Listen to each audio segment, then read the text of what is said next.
Before starting VIM tutorial, let me ask you a question. Is VIM a boring text-only editor? Pause the video and take time before answering this question. If your answer is yes, then your decision to take this course is right, because VIM is not a boring text editor at all.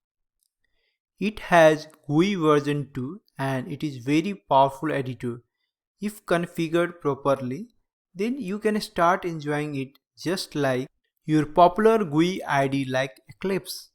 If your answer is no, then you have some understanding of VIM editor.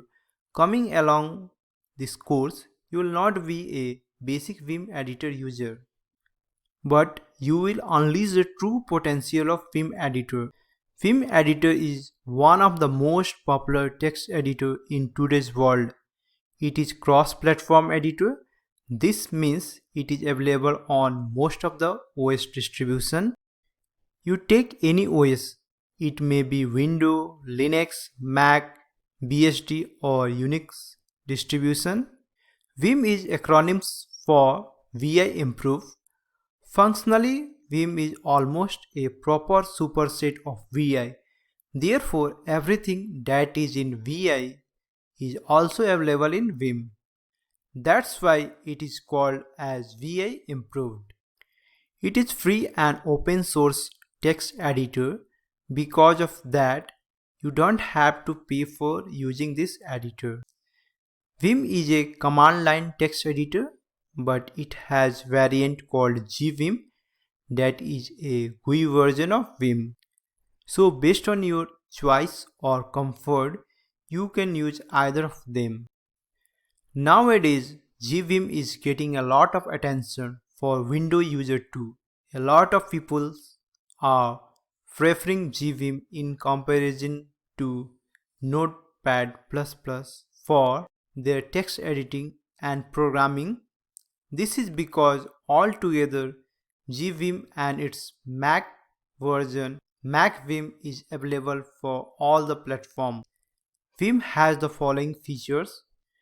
VIM includes support for syntax highlighting, code folding, etc. for several programming languages like C, C++, Python, Perl, Shell, etc.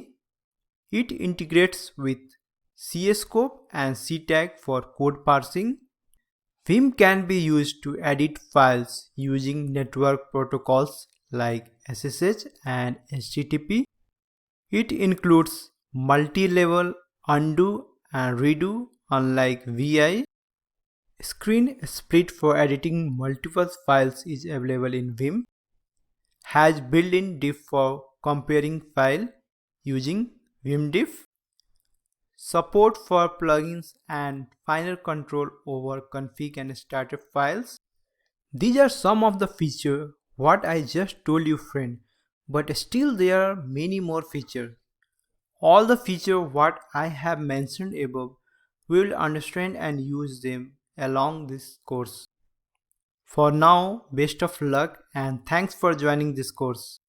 So let's deep dive into VIM first part of tutorial, that is VIM basic tutorial.